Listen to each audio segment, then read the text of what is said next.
Shalom a todos. La clase del día de hoy es una meditación para convertir el plomo en oro. Pero no me voy a limitar a la meditación.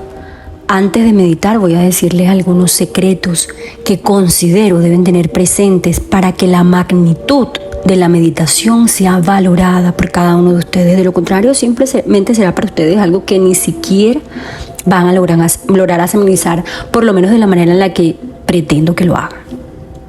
Por eso, hasta que ustedes sientan que no han comprendido completamente mis palabras, no pasen a la meditación. Si es de repetir, repitan y luego sí meditan. No sé qué tanto me va a demorar, decidí hacerlo de esta manera por lo que es meditación. Espero que ser clara y concisa, pero pues la verdad es que tengo en este momento un montón de información que quiero revelarles. Les voy a hablar de la piedra filosofal, porque la piedra filosofal está relacionada con esa capacidad de transformar el plomo en oro. Esa capacidad de sanar cualquier enfermedad, de proporcionar la inmortalidad al ser andrógino. Mucho cuidado. Proporcionar la inmortalidad, pero no a cualquier mortal, sino proporcional la inmortalidad al ser andrógino. ¿Por qué? Porque tiene propiedades duales, con doble corona, indicando así que es la materia que será coronada al final del proceso. ¿Con qué? Con las 7 coronas. Esto se los voy a ir explicando. El andrógino es una persona no dual, y ya les voy a explicar. El Eterno tomó una de las costillas del hombre y de la misma costilla del hombre la creó a ella. ¿A quién? A Jabá, ¿cierto? De Adán creó a Jabá, del hombre a la mujer. En hebreo, costilla es Selah. Selah significa lado, más que costilla, no, lado. Entonces vayan imaginándose la cosa. El pasuk lo que está indicando es que el Eterno creó a la mujer a partir de uno de los lados de Adán, ¿cierto? Esto sugiere, según el Talmud, que Adán era un ser andrógino. A ese tema del ser andrógino, si quieren más adelante les dedicamos una clase completa. Andrógino, mucho cuidado, no es lo mismo a bisexual, no es lo mismo a hermafrodita. Cuidado ahí, era andrógino, mujer de un lado y hombre del otro. El Eterno los indujo a un sueño, ¿sí? Los separó, a través de ese sueño los separó. Ojo con esto, los indujo a un sueño y los separó.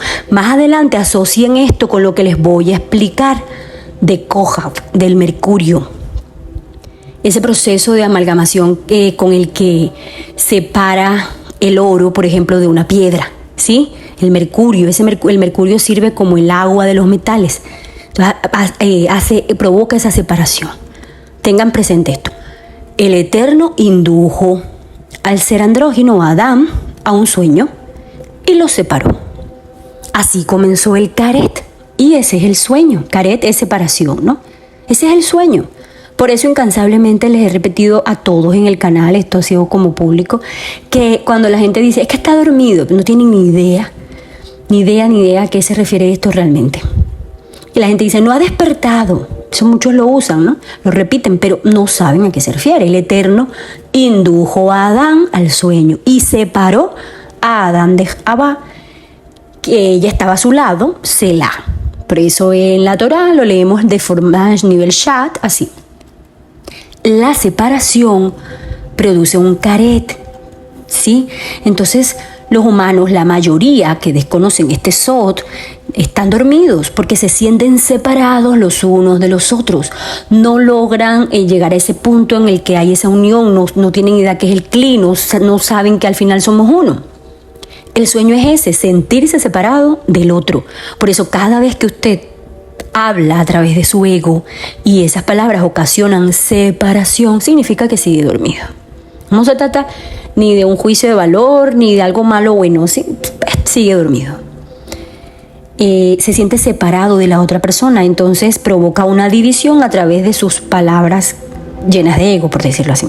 Entonces, ¿por qué fue necesario que el Eterno los separara durante un sueño, o un profundo sueño al que los indujo, para evitarles el dolor de la separación. Refiriéndose aquí al dolor de la pérdida de la unidad. ¿Sí? Ese dolor del saber, que va del hecho de la mano ligado al vacío estructural de la misma alma, ¿no? Ese vacío que la persona siente lo llena con comida, la persona siente lo llena con sexo, con droga, con alcohol, con todo menos con lo que debe llenar, lo que es conocimiento de Dios. Cuando alguien reclama, cuando alguien discute, cuando alguien se victimiza, cuando alguien dice, no, me hiciste esto, cuando la persona siente ira, cuando se siente agredida, cuando se siente menos o cuando se siente más, cuando siente miedo, cuando siente dolor, es porque se siente separado del otro, se siente excluido del otro. Ese sentimiento está en quien se sintió así, no en quien supuestamente lo hizo sentir así a usted. Sino si usted es el que lo está sintiendo, entonces ese sentimiento está en usted, no en el otro. Ese otro solo es su espejo, le está mostrando el reflejo, le está mostrando su verdad, su necesidad, su sueño todavía, que está dormido. Era necesario que esto sucediera. ¿Para qué? Para que Adán tomara conciencia de la nueva realidad, de la mujer ahí a su lado como ser independiente. Por eso el Eterno elevó a Adán a un nivel de supraconciencia representado por el estado de inconsciencia, inducido por medio del sueño profundo. Porque solo cuando alguien es capaz de elevarse a un nivel superior que el de la conciencia, ¿sí? Solo así es capaz de aceptar la existencia del otro. Solo cuando usted es capaz de elevar su nivel de conciencia, es capaz de aceptar la existencia del otro, del valor del otro, que en el otro está tanto la conciencia del Mashiach como en usted. Entonces es ese trata al otro, ama al otro como a ti mismo. Solo de esa manera puede aceptar la visión total, la visión abarcativa, la visión general y poder hacer juicios, pero de forma correcta, con la balanza correcta. En vez de tener esa visión parcial, esa visión limitante, esa visión fragmentada, que por ejemplo tienen las personas, entre más conciencia hacia la conciencia Bet están, hacia más el 2, hacia más la Bet, hacia más la fragmentación, pues tienen una visión más parcial, ¿no?, de la realidad. Esa visión es la que no queremos tener. Nosotros vamos justo hacia el lado contrario. Cuando observamos algo, acercándonos a eso, sea lo que sea que nos acerquemos, nos estamos acercando a un árbol, nos estamos acercando a una casa, nos estamos acercando a una persona, podemos apreciar, sí, cada detalle específico de eso que estamos observando, pero estaremos más lejos de comprender la relación de un detalle con otro. Menos aún, estaremos más lejos también de comprender su relación con el todo. Si yo veo un árbol grandísimo, yo me voy acercando a ver, y entonces veo la flor por un lado, pero no estoy viendo a la vez el fruto y todo lo demás que implica el árbol en sí mismo, el milagro de ese árbol. ¿Sí? ¿Qué pasa? Si de verdad queremos tener una visión más global de eso que el observador observa, de eso que observamos, debemos tomar distancia y observarlo como un todo. Ahí sí se puede apreciar cada detalle en particular y cómo cada detalle es realmente un componente que es totalmente necesario del todo que estamos observando. ¿Sí? Por ejemplo, vemos una casa bonita, nos acercamos a la casa, pero entonces cuando estamos tan cerca solo vemos la puerta. No estamos viendo las ventanas, no estamos viendo como antes el árbol de afuera, el techo, las luces, sí, no sé, el tamaño, y no vemos la totalidad. Ya se nos quita esa perspectiva y vemos solamente la puerta. Teniendo una visión completa, abarcativa, se puede apreciar cada detalle, sí, de lo que se está observando y ver cómo cada parte en particular, sí, interactúa con los otros detalles y da como resultado una sinergia, una obra que es más que todos los detalles sumados. Aquí no me refiero a otra cosa que al parsuf de eso que se está observando. La definición de parsuf del Reshit Jotumá se la subí pública recientemente. Si no lo han escuchado, escúchenlo para que esto se comprenda mejor. Lo andrógino es, de hecho, el secreto, el sot del tablero de ajedrez, por ejemplo, o de los pisos negro con blanco, que siempre, a veces ustedes ven películas o ven imágenes de lo oculto, y ven un tablero de ajedrez que está en ese juego, ¿no? Ese simbolismo y esa cuestión, pues es eso, el ser andrógino, lo dual, lo masculino y lo femenino, es la materia. Cada persona tiene una estrategia, se mueve en el tablero de ajedrez como quiere. En el tablero si la persona sabe moverse, nos anticipamos, ¿verdad? Vemos quiénes son los peones, quiénes son los alfiles, quiénes son los caballos, quiénes son las torres, quiénes se mueven de forma agresiva, quiénes se mueven sin estrategia, en puro caos. Así hay caos en su vida y así.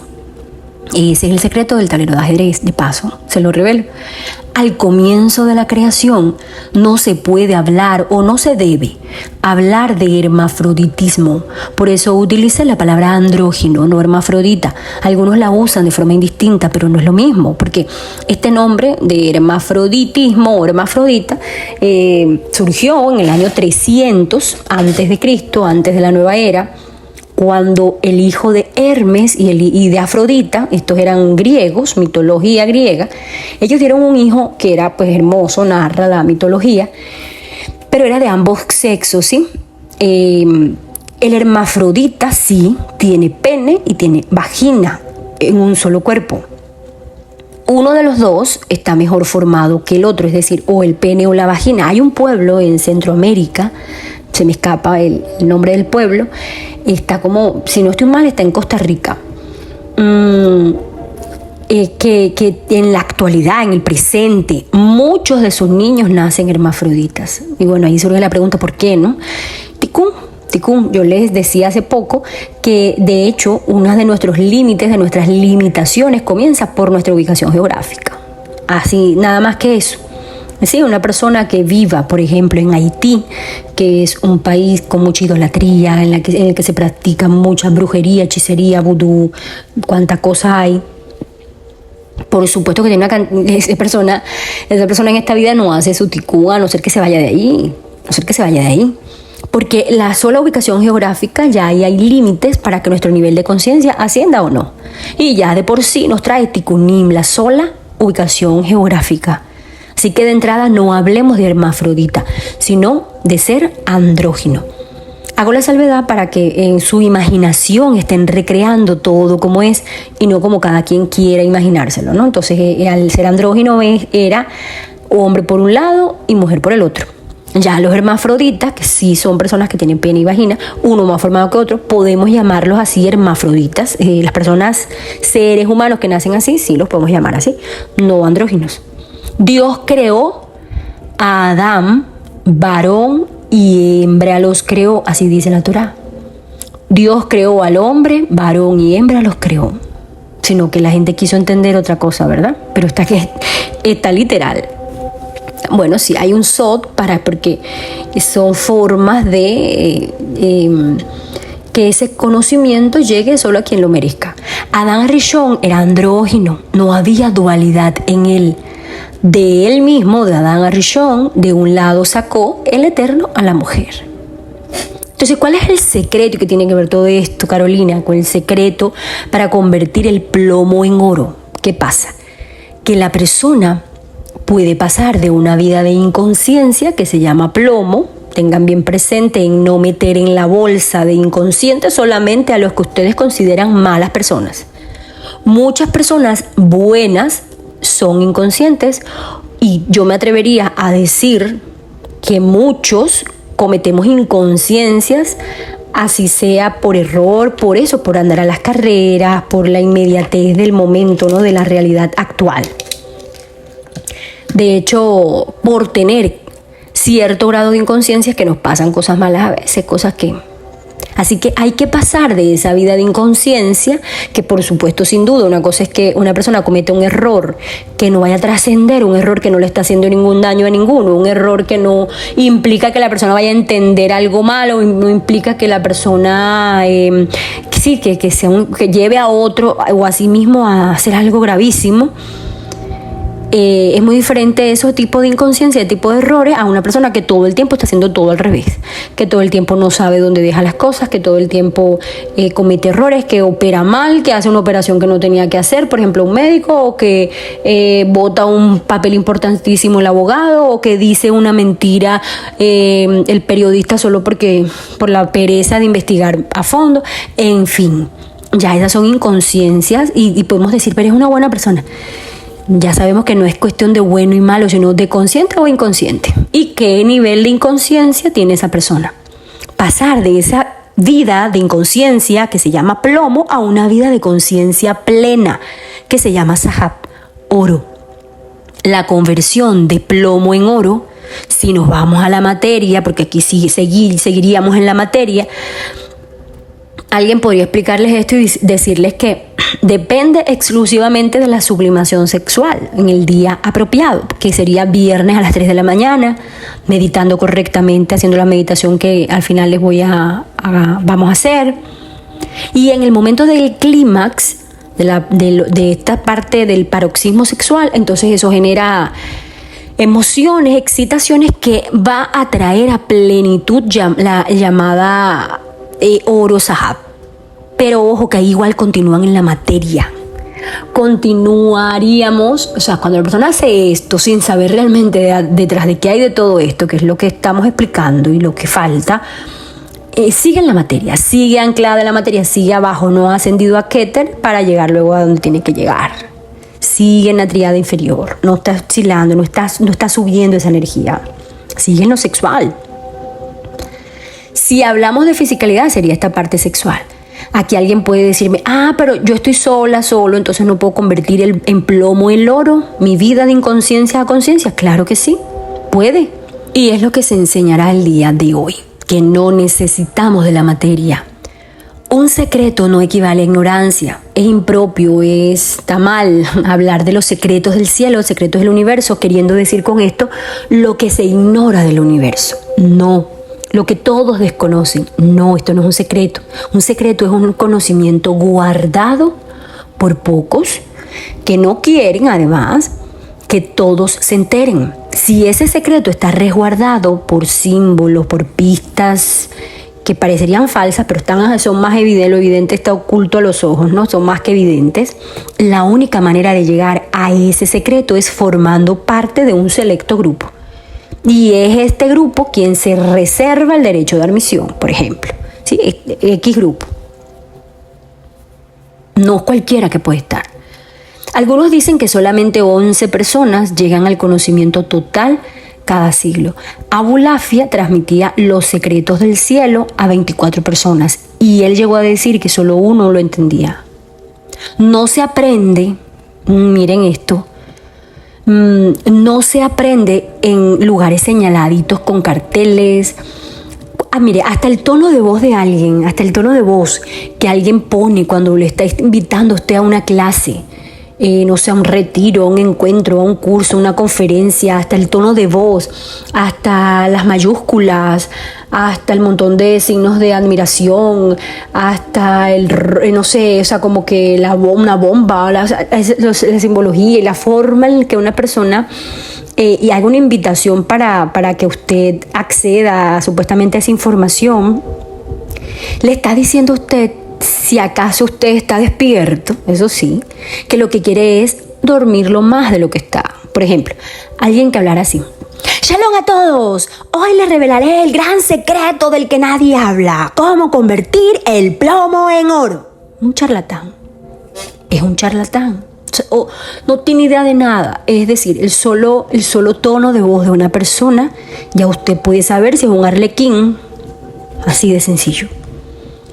Entonces, puede que el título de algo, la forma en la de que alguien lo invita, porque no sé, hay personas que se dejan llevar, ¿verdad? Por esa parte de la motivación, lo que hablábamos el otro día. Entonces, usted va a abrir el video, usted va a la conferencia, usted llega a la universidad, usted llega al lugar y esta persona no dice nada al fin. Pero nada es nada, ni de los otros mundos ni de este. Allí solamente uno se puede informar, tal vez sí, de todo un simbolismo que puede que ni comprenda en el momento. Porque ni ellos mismos que lo están revelando lo comprenden realmente. ¿Por qué? Porque están anclados en la materia. Pero que puede ser esos simbolismos que usted, vuelvo a Karen, lo que me decía Karen, a mí una palabra me hace investigar y eso hace un místico, ¿no? Entonces una palabra lo hace a usted investigar y llegar a donde tenía que llegar. Y estudiar como debería estudiar y así. Esa palabra puede ser la base de una investigación profunda que lleve a la verdad. Traigo unas palabras de Karen que un día me dijo, a mí una palabra me hace abrir una investigación. Y es así. El místico, ante una decisión, ante una situación, ante un suceso, ante una palabra, sea cual sea, como dijo Karen, ante una palabra, ¿qué hace el místico? Va más allá de los límites normales en el seguimiento de esa palabra. Mientras que alguien dormido, anclado en la tríada inferior, sin oscilar a los mundos superiores, alguien con solo el nefesh, alma animal, sin rectificación, escucha una palabra y luego facilito, no le duele en ninguna parte pasar a Instagram a ver fotos, por ejemplo. O a TikTok a ver videos. ¿Por qué? Porque es que no comprendió nada, pero tampoco le interesa comprender nada. Se fue otra cosa y ya está. Su mente ni se detuvo ahí. En cambio, el místico, esta palabra nunca la había escuchado. ¿Qué significa? ¿Qué secreto guardará? ¿Qué hay detrás de esto? ¿Verdad? Por supuesto, ante lo que no es posible conocer cabalmente, sin realizar un esfuerzo extraordinario que implica un cambio de vida, siempre existirá la actitud cómoda de esa persona que es escéptica, de la actitud cómoda de ese que es racionalista, que omite todo. Sí, entonces lo que no pueden entender, lo que no pueden clasificar, no existe. Es una patraña. Entonces esos son, por ejemplo, las personas que saltan, que se ofuscan, que comentan tonterías, que se confiesan con solo un comentario de todo el aingara que llevan, de todo el egoísmo, de todo el egocentrismo, de todo el narcisismo, del borderline, de todos los trastornos que puedan, de toda la fragmentación que puedan estar cargando. La confiesan en un solo comentario, por decir algo.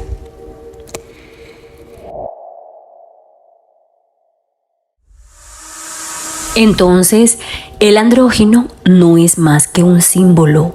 Como en la matemática el símbolo es diferente a lo simbolizado también. Puede variar. Cuando cumpla su función puede variar. Pero mucho cuidado aquí, como es arriba es abajo.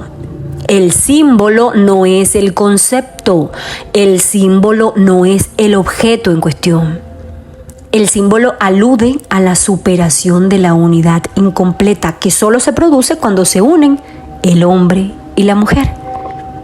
Este símbolo del andrógino es esa superación de la unidad incompleta, lo que les permite al hombre y a la mujer convertirse en un ser completo, que es lo que buscamos nosotros.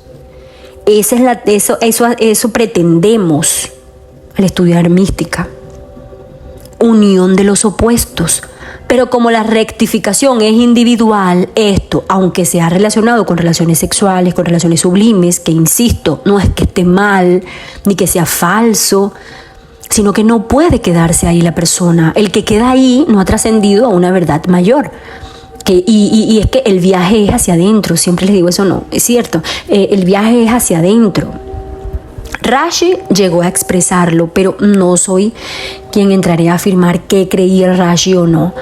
Puede ser que lo revelado por él haya quedado oculto en las subjetividades de quienes lo escucharon o de quienes los leyeron y así se ha transmitido, ¿no? Si la persona no lee directamente un libro del Rashi y si no un libro de otra persona que interpretó al Rashi, ahí hay un teléfono roto, ¿no? Ahí hay algo, ahí puede haber algo. Nosotros somos chispas de Adama Rishon, ¿cierto? Entonces los he explicado hace rato públicamente para todos. Entonces, como somos chispas de Adama Rishon, tenemos tanto polaridad masculina como polaridad femenina. La masculina a nuestro lado derecho del árbol de la vida, de nuestra alma. Y la polaridad femenina a nuestro lado izquierdo del árbol. Pero ya a estas alturas todos saben que el camino no es ni a la derecha ni a la izquierda, independientemente de la sefirá de la que sea naturaleza su alma, esté a un lado o esté al otro. sea que la naturaleza de su alma sea Binah, o sea Gesed, o sea Geburah, o sea Ot, o sea Netzach, y no sea, por ejemplo, Yesod o Tiferet. El camino es el centro, la columna central.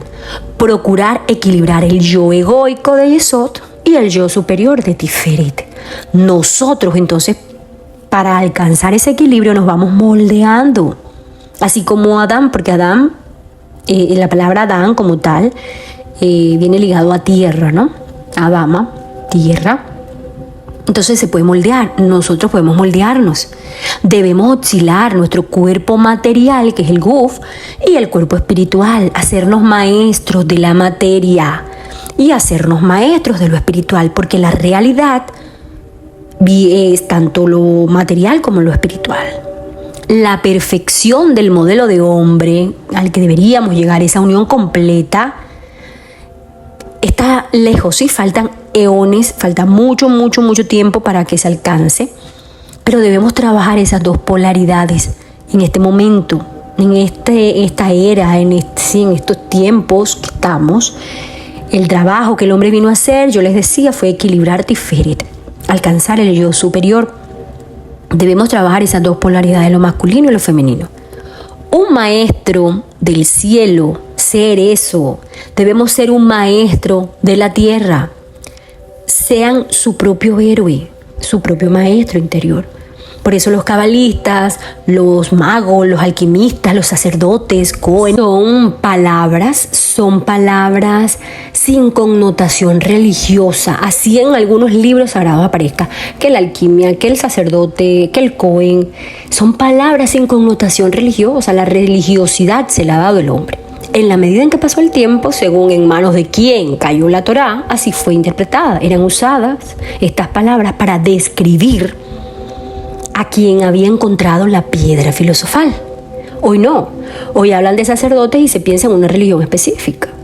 Hoy se habla de mago y se piensa en alguien oscuro. Hoy se habla hasta de cabalistas. Todavía hay personas que piensan que el cabalista es alguien que trabaja con energías oscuras. Es más, ¿sí?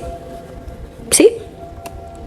Y se habla de alquimista y se piensa, no sé, no sé realmente qué piensa una persona, qué es lo que se imagina. Cada cabeza es un mundo, ¿verdad? No es así. Cuando, por ejemplo, yo hable de sacerdote o Cohen, puedo estar hablando de un sádic, de un hombre despierto. Hombres y mujeres de sabiduría, porque también habían mujeres. Todos estos nombres, de hecho, mire, hasta las Isis eran llamadas en Egipto las sacerdotisas, ¿sí?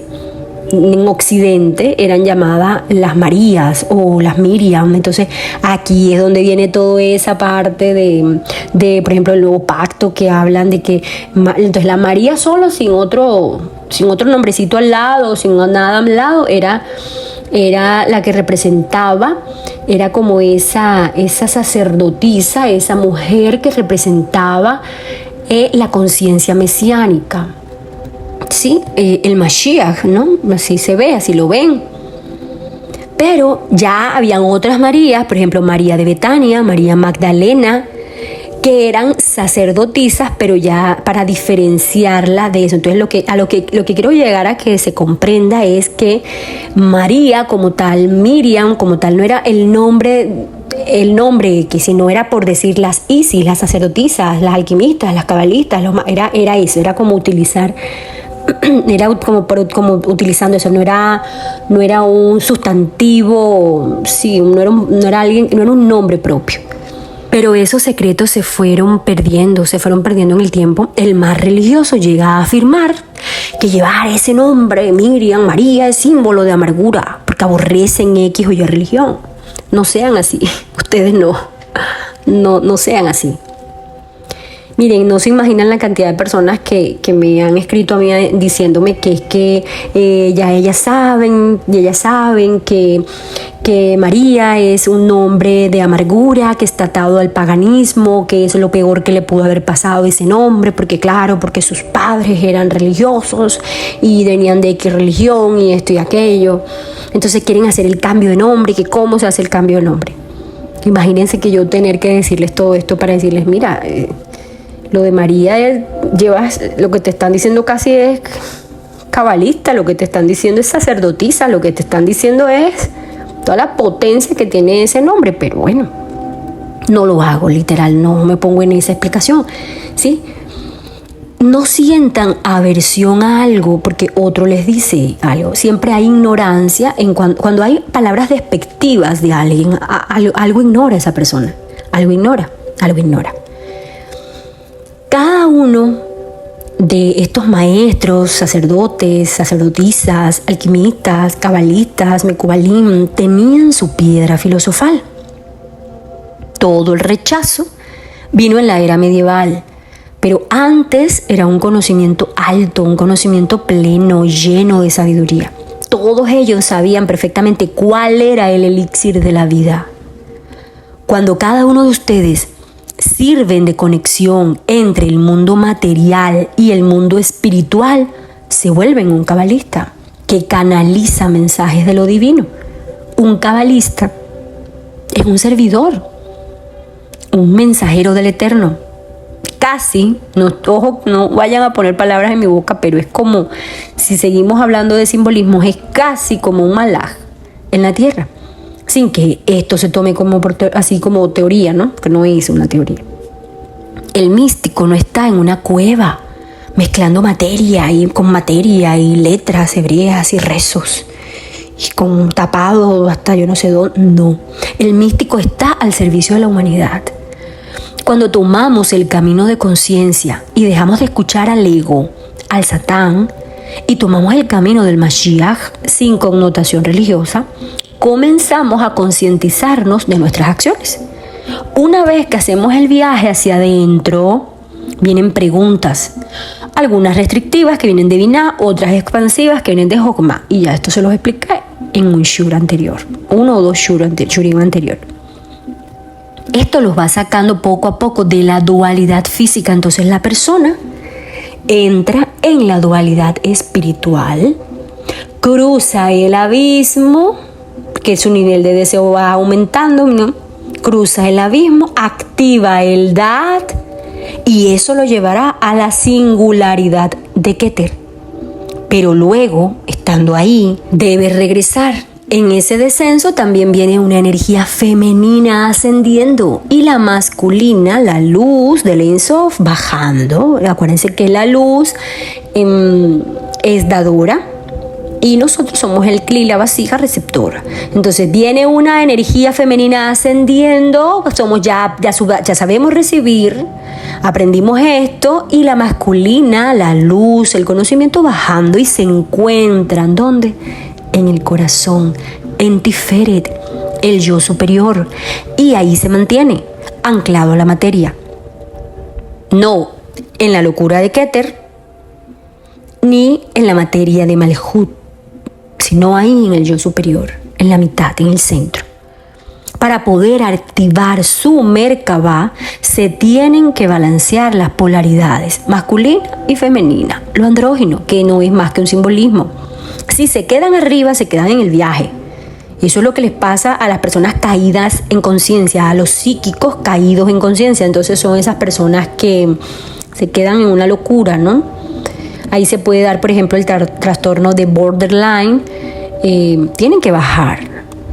Ahí puede estar esa persona que, no sé, que se la pasa meditando o haciendo ejercicios espirituales todo el tiempo. No sé, personas que no trabajan porque se van todo a lo espiritual. La mente les juega una mala pasada cuando no saben bajar.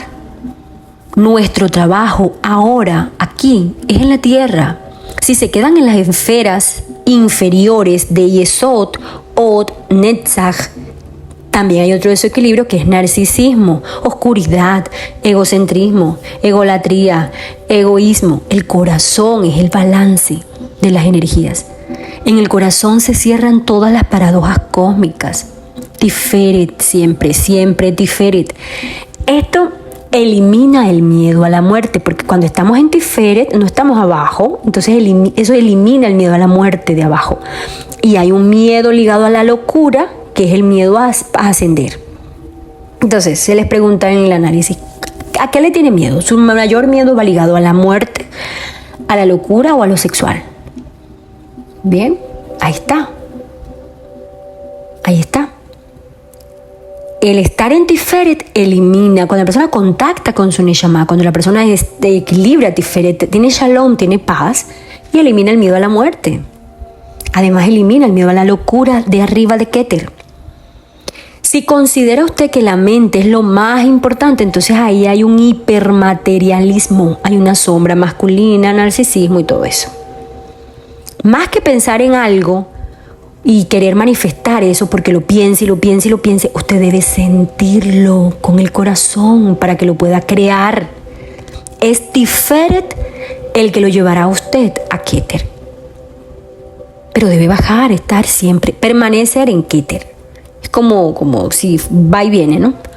Cuando alguien tiene mucho amor egoísta por sí mismo, cae en prácticas satánicas. Cuando alguien tiene mucho amor por los demás, un amor desbalanceado con relación al amor que siente hacia sí mismo, o sea, da más de lo que se ama a sí mismo, da lo que no tiene, cae en prácticas luciféricas. Ya les explicaré esto más a fondo, pero hoy no. De verdad que no pensé hablar tanto, no pensé demorarme tanto, pero creo que se hace necesaria esta explicación para poder hacer la meditación y que se aproveche esa meditación. Entonces el corazón bombea sangre, ¿sí? El corazón bombea sangre, la impulsa a través de todo el cuerpo y todo el tiempo permanece dando vida. Cuando usted trabaja su corazón, destruye las corazas. Ya no está ese corazón de piedra, destruye las clipot, el mal que se ha formado, deja entrar la luz de la Ein Sof, su dolor. Entonces cuando usted hace eso, su dolor lo puede transformar en canción, lo puede transformar en una obra de arte. Eso es transmutar energía. Los puede transformar en una escena exquisita, lo puede transformar en un buen libro. Así canaliza correctamente la energía. Entonces estamos transmutando el plomo, una vida inconsciente llena de miedos que lo hacen reaccionar, a oro saf, una vida conciencia plena, llena de amor. Tiferet es el corazón. Tiferet es la piedra filosofal. Y el elixir de la vida es el amor. Ese es el secreto. Quien tiene equilibrado Tiferet ha encontrado la piedra filosofal. Tiene el elixir de la vida.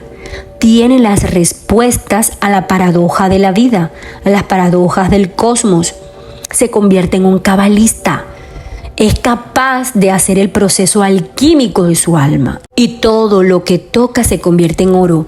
O sea, en conciencia pura, en amor. Porque el cabalista, el alquimista, el Cohen, es el que se le queda imposible no transmitir lo que sabe, aún sin palabras. Aún sin palabras. Entonces, con estos secretos, cuando ustedes escuchen una segulá, no la escucharán como cualquier otro suscriptor del canal, por ejemplo. ¿Sí? De forma superficial, anclados a la materia, con esa superficialidad, sino que si escuchan que necesitan sal, que necesitan aceite, que necesitan mercurio, yo no sé, estoy diciendo algunos elementos materiales, todo es distracción. Deben entender que todo eso es distracción. ¿Para quiénes? Para los que son hipermaterialistas, narcisistas, ególatras, literal, quieren una joya física. Cuando la joya realmente está en Tiferet, está en el corazón de cada persona. Por ejemplo, en alquimia, y desde la clase 1 de intermedio les hablo de alquimia, si escuchan, por ejemplo, que yo públicamente dijera, haremos un proceso de amalgamación, una segulá. El mercurio lo usaremos para separar y para extraer oro de una piedra. Usted necesita una piedra que en la que haya oro, ¿sí? ¿Sí? Una roca que tenga ahí pegado oro a esa materia. Entonces, ¿qué es lo que pasa ahí? El mercurio se adhiere al oro y ahí se forma como una amalgama y eso facilita la separación de la roca, de la arena o de la materia donde esté el oro. Luego se calienta la amalgama para que se evapore el mercurio y queda el oro como resultado. ¿Sí? Mercurio, ¿quién era? El andrógino. Adán, Coja, Sefiraot. Todo esto debería ser su cabeza, su mente. Todo esto que les estoy diciendo debería pensar cuando yo digo el mercurio, ese elemento que les estoy diciendo que vamos a hacer en esta segula. El que es agradecido, Ot, equilibra Yesod, porque trabajó esa tríada inferior. Entonces Kohaf logra ascender atravesando, Kohaf Mercurio, logra ascender atravesando la dualidad, llegando a la singularidad de Keter. La dualidad está abajo, ¿no? Ese miedo a la muerte, porque hay separación, es esa parte sexual, ese hombre-mujer, esa dualidad, pero se llega a la singularidad. Es cuando Mercurio, cuando Kohaf logra ascender, atravesando esa dualidad y llega a la singularidad, se convierte en mensajero, regresa a la tierra y se queda habitando en Tiferet, en el corazón. Ese logra activar su Merkabah. Y bueno, ya les daré una clase exclusiva de Kohaf, puede ser la última del siguiente mes. Este es el misterio de transmutar el plomo en oro. Entonces, si yo simplemente les digo en el canal, yo podría decir este secreto en una segulá y decir, bueno, vamos a hacer esta segulá, vamos a hacer esto, necesitamos mercurio, necesitamos vamos a hacer esto, calienta, y porque así vamos a conseguir oro. Eso es esta explicación. Pero el que se queda en lo material y que va detrás del oro, pues se quedará con el oro nada más. Pero es que esto es más que oro. Este es el misterio de transmutar plomo en oro, esa vida inconsciente en una vida consciente y plena. Una segulá se revela sin mayor explicación porque es cada quien que debe hacer su trabajo.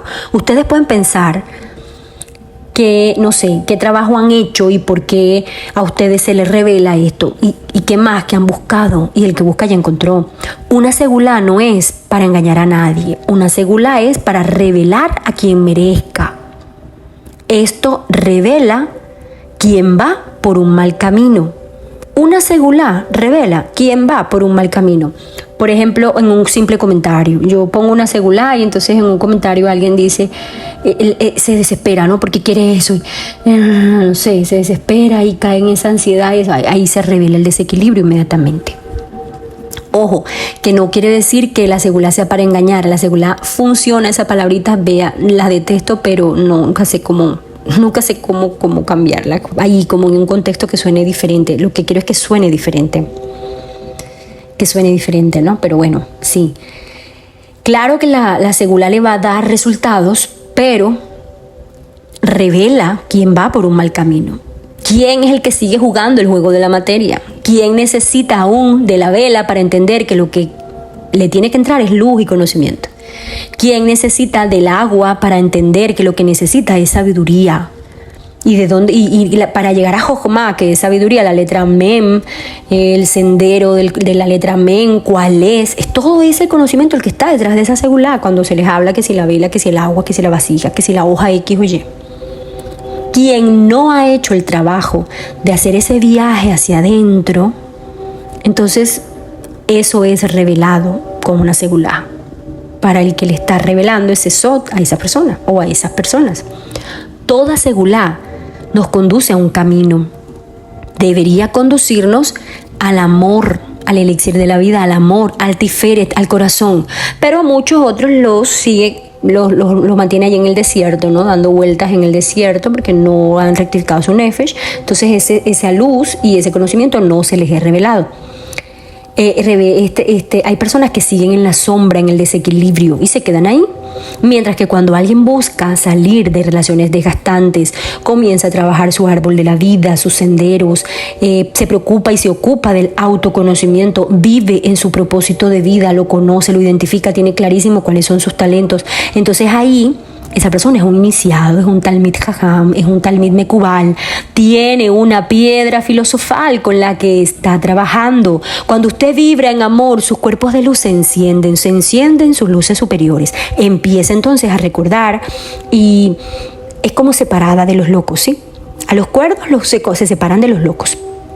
Empieza la persona a recordar otras vidas, recordar su propia vida. Hay personas que dicen, no me acuerdo de lo que vivía a los 7 años. El trabajo es entonces, ¿cuál? Pulir la piedra filosofal. ¿Cuál es la piedra filosofal? Tiferet, corazón. ¿Qué hay dentro de eso? El amor, el elixir de la vida.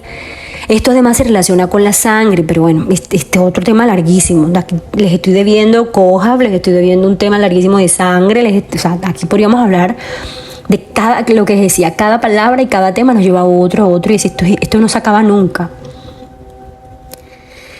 El corazón bombea sangre. Entonces, cuando la persona trabaja en purificarse, entonces hace respiraciones, hace meditaciones, comienza a alimentarse diferente porque estudió secretos de la relación alma, cuerpo y Torah y sabe toda la relación que hay con las partes del cuerpo, las sefirot, los olamot, todo eso. Entonces la sangre se comienza a purificar también. Y cuando usted trabaja sus respiraciones, medita, purifica su sangre. Cuando usted se limpia de los metales pesados que puedan haber en su cuerpo, la sangre purificada es el elixir de la vida con el amor. Todo lo que involucra sangre en rituales o cosas así es porque el Satán es el perfecto imitador. Entonces miente y le hace creer a la persona que con eso logrará algo, no sé. Solo se impurifica la persona y luego salga de ahí, ¿no? La gente cree que con un salmo, entonces, deme un salmo, lo que pasa es que tengo 5 demonios y 3 no sé qué y no veo no sé cuántas sombras y me pegan en las noches. Creen que con un salmo no. No, es que la persona que se atreve a hacer semejante pregunta ya se sabe que está anclada en la materia y que está en un nivel de conciencia bajo. ¿Sí? Pero si la persona comienza, ese tipo de personas hacen algo, no sé, una tefilá o un salmo, la hacen una semana y no les han salido alitas ni tienen la corona en la cabeza, entonces, no, eso no sirve para nada, ¿sí? Desmeritan y se ofuscan. Ya les hablaré profundamente de la sangre. Este proceso de transmutación hace que vayamos cambiando también de color, pero no el color de nuestro cuerpo, sino en nuestra aura. Lo rojo de la sangre simboliza que estamos hechos para hacer un trabajo material. De ahí viene el sod, por ejemplo, de sangre azul, porque es el color de la tríada superior. Ahí está Gesed, ¿cierto? Gesed azul. Nuestra sangre guarda los códigos de ADN y al hacer la transmutación trabaja esos códigos de ADN. Entonces comienzan los recuerdos. Y ahí en los códigos de ADN, y cuando la persona comienza a recordar, sepa, por favor, que entonces usted es el ADN, entonces se torna dorado, y ese es el oro de los cabalistas, de los alquimistas, de los maestros, de los sacerdotes. Y esa escalera del ADN dorada es subir por el Sulam de Jacob, es la escalera de Jacob. Sube y baja, ese es el oro de los alquimistas. Ese es. Con el ADN pretenden los caídos en conciencia, esos psíquicos en conciencia, recolectar información de la población, por ejemplo. Pero no sientan miedo. Nada van a hacer, por lo menos al despierto no. A los dormidos pues sí, ahí sí. El viaje es individual, ¿sí? Ellos si quieren algo eterno deberán hacer el viaje hacia adentro de ellos mismos. No lo van a hacer con lo de los demás. No lo van a hacer con el trabajo de otros. Es como tener un cristal. La piedra en sí misma no hace nada. Es usted que le transmite el poder al cristal. No es el cristal en sí mismo. ¿Sí? El que tiene algún poder, ese cristal no. El cabalista, de hecho, no necesita nada. El cabalista necesita tener tu tiferet equilibrado, manifestar amor. El cabalista sabe quién es. El cabalista está conectado a los registros akáshicos, a otras vidas, tanto propias como de otros. El cabalista tiene equilibrado tiferet, vive en paz, duerme en paz. El color del oro en sí mismo es el color de los que recordaron, entonces activaron su ADN. Por ejemplo, una persona que no recordaba su niñez y no empieza a recordar, está activando su ADN. Eso es una señal. Eso es una señal que está despertando, eso es una señal. Recordaron, esas personas que recordaron están al servicio de la humanidad, entonces fueron separados del loco para ser recordadores, ¿cierto? Y esta parte del caret, de la separación, cuando se separa el oro de la roca, de la piedra, a través de ese proceso de amalgamación que les hablaba con el mercurio, que se calienta la amalgama y esto, entonces queda separadito el oro de la arena o el oro de la roca, el oro de la materia. Era lo que me refería cuando al inicio les decía que el Eterno indujo a Adán en un sueño profundo para separar, para evitar ese dolor de la separación, ¿sí? Entonces, para separar a la mujer de su lado. Y ese proceso también es este proceso alquímico del que les hablo con el mercurio.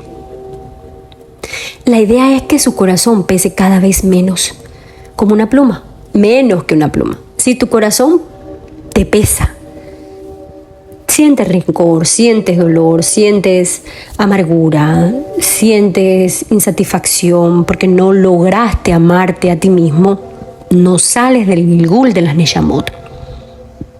No es solamente amar a los demás, no es convertirnos en mártires. No puedes tener el corazón pesado de dolor. No puedes. El amor es para todos, para ti también. Hay personas enseñando cábala, pero cuando no logran bajar esa información a la realidad, están muy masculinos, muy materiales. Les falta la polaridad femenina. Hay un desequilibrio del lado derecho, ¿no? Esta es la verdad y estos son todos los secretos que necesitaba que tuvieran bien presentes para la meditación que vamos a hacer. Siéntense cómodamente. Cierra los ojos. Ve ahí donde está tu Merkabah. Ingresa en tu Merkabah. Siéntete cómodo. Imagínate como un rayo de luz resplandeciente. Ten presente desde ya que si te encuentras con entidades y tu alma se ve tentada a escampar en Yetzirah, no debes hacerlo, debes seguir avanzando. Comienza el viaje. Recuerda que el viaje es hacia adentro. Expulsa el aire a través de las fosas nasales durante 60 segundos con tus ojos cerrados.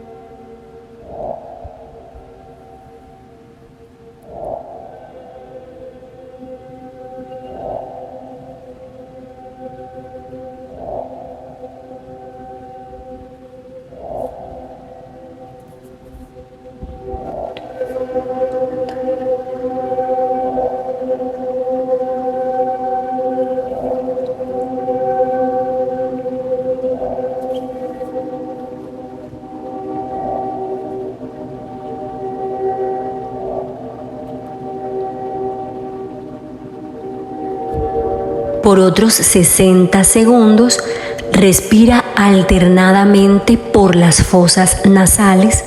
Continúa con tus ojos cerrados.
Deja fluir tus pensamientos sin obstruirlos ni controlarlos.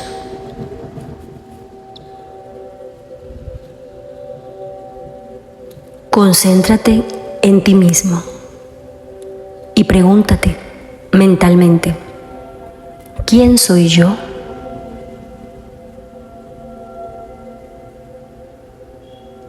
Siéntete a ti mismo. Sé consciente de tu corazón que late, de tu cerebro, conectando neurona y neurona, sintiendo tu sangre circular por todo tu cuerpo.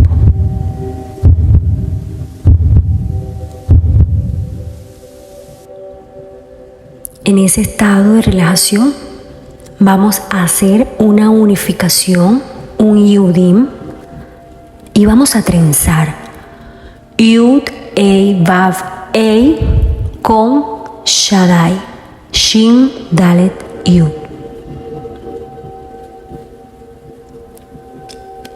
Frente a ustedes está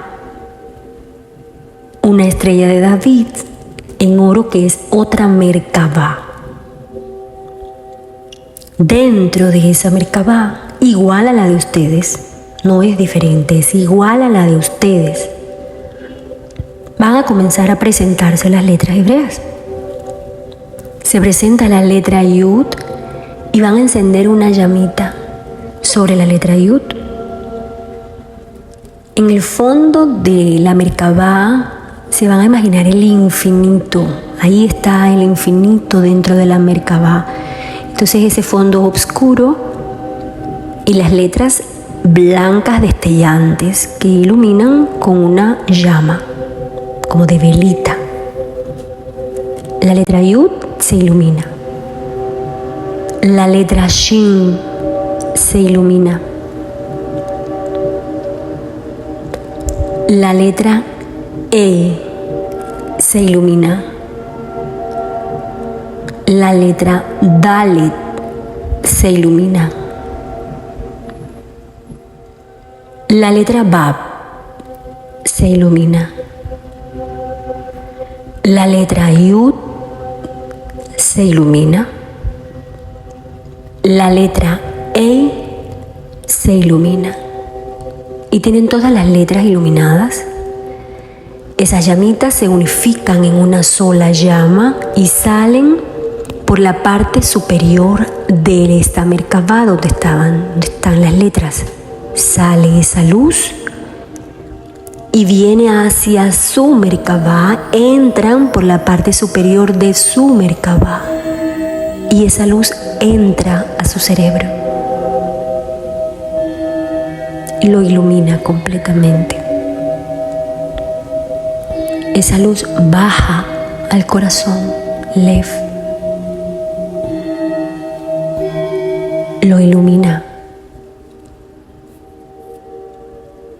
Yud, Ei, Vav, Ei es Tiferet, conciencia.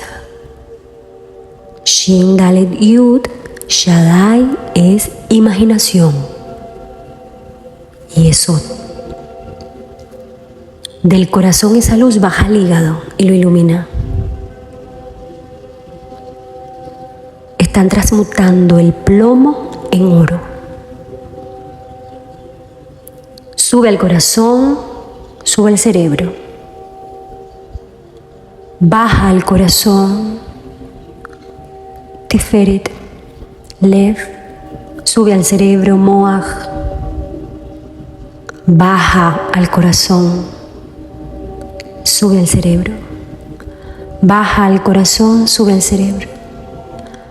Corazón, cerebro, corazón, cerebro, corazón, cerebro. Y la luz sale por su cráneo y por la punta de su Merkabah, la punta superior. Y ven chispas de oro que caen e imantan toda su Merkabah. Completamente queda toda su Merkabah, por tanto ustedes en esa luz destellante que están dentro de la Merkabah, transmutados en oro. Es oro, conciencia plena. No hay ningún grado de inconsciencia. Oro.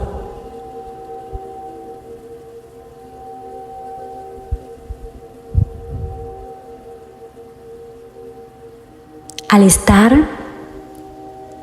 vueltos oro, transmutados en oro, su sangre cambia de color y toma ese color de oro. Su ADN, la escalerita del ADN toma un tono dorado en todo su cuerpo.